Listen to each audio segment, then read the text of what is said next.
प्रति, हिंदू संस्कृति के प्रति पूरे आदर्शों का पूरे दुनिया में अपना स्थापित कराया। आज के दिन जहाँ इस भूमि ने कई ऐसे नेतृत्वकर्ता दिए जिन्होंने यहाँ पर इस भूमि को ही नहीं पूरे देश को गौरवान्वित किया है, वैसे अपने नाम कृष्ण परमहंस को भी आज मैं याद कर रहा हूँ। हमारे बीच में आज के दिन जिस योद्धा ने, मैं कह सकता हूँ जिस गरीबों ने इस राज्य को ही पूरे देश को शिक्षा की नई पद्धति जिसके लिए नोबेल शांति पुरस्कार दिया गया, वैसे आज रविन्द्रनाथ ठाकुर जी को भी स्मरण कर रहा हूँ, क्योंकि आज इस भूमि ने हमेशा अपने योद्धाओं के माध्यम से यहाँ के लोगों को एक नई ऊंचाई दी है।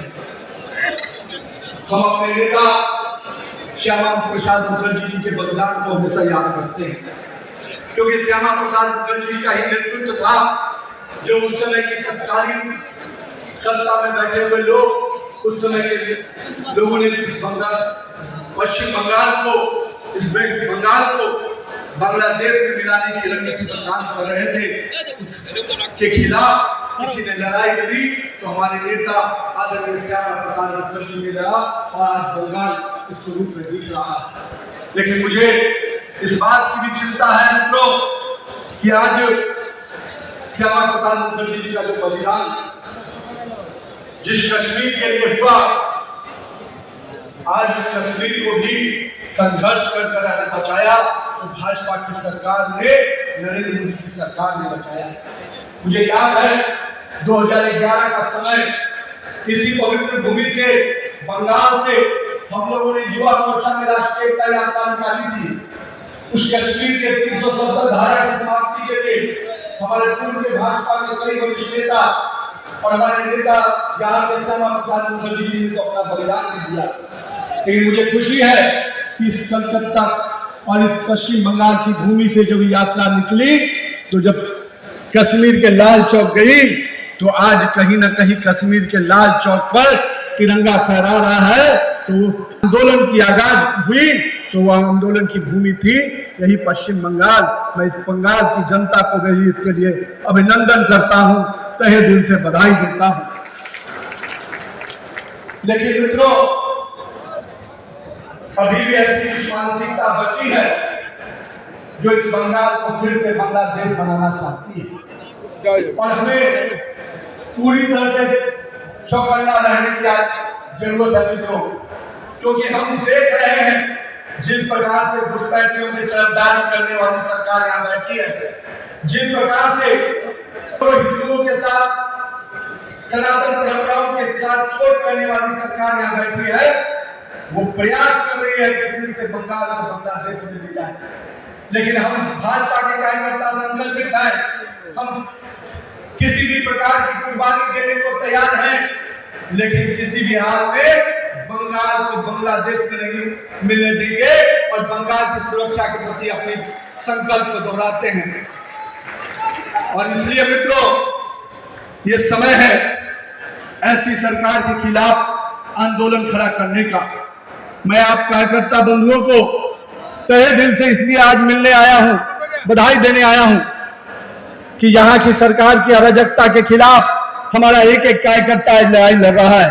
मैं यहाँ की ममता सरकार जी को, उनको भी आज स्पष्ट करना चाहता हूं कि उनके जो नुमाइंदे, उनके सरकार के जो टीएमसी के सड़कों पे घूम घूम कर लगातार यहाँ की मां बहनों को सुरक्षा को चुनौती दे रहे हैं, मैं उनको स्पष्ट कहना चाहता हूं, यहाँ की महिलाओं की सुरक्षा की जवाबदेही भाजपा कार्यकर्ता ने ले रखी है। हम अपनी मां बहनों की सुरक्षा के लिए कोई भी कुर्बानी देने को तैयार हैं।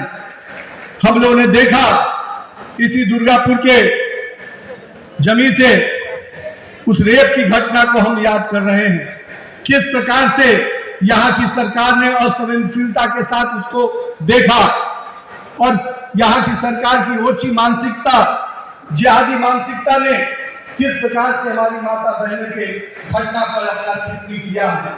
और मैं तो यहाँ पर कहूंगा कि ममता सरकार ने उन अपराधियों को बचाने की कोई कसर नहीं छोड़ी। यहाँ से लेकर शासन से लेकर गवाहों को भी दबाने का प्रयास किया, जो माँ बहनों को अपमानित करने का काम किया था, माँ बहनों के साथ प्रताड़ना करने का काम किया था।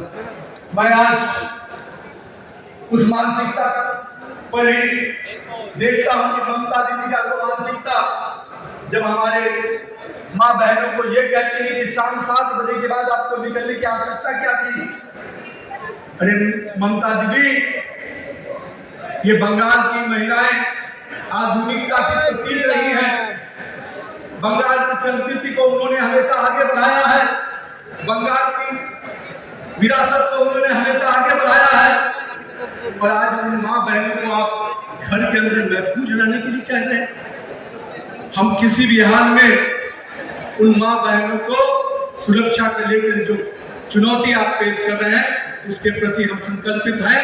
हम उन माँ बहनों को पूरी तरह से सुरक्षा देने के लिए नरेंद्र मोदी की सरकार और यहाँ पर भी जल्द जब भाजपा की सरकार बनेगी और नहीं सरकार के साथ साथ हमारे कार्यकर्ता पूरी तत्परता से माँ बहनों की सुरक्षा के लिए चिंतित रहेंगे।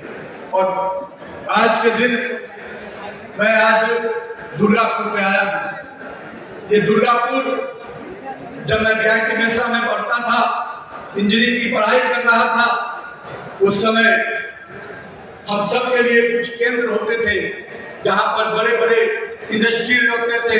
उन इंडस्ट्री कारखानों में हम नौकरी के बारे में सोचते थे।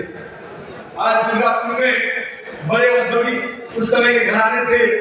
उन औद्योगिक क्षेत्रों में बिहार, झारखंड, अन्य राज्यों से लोग पढ़ने भी आते थे और रोजगार भी पाने आते थे। लेकिन आज वही दुर्गापुर जो इंडस्ट्रियल हब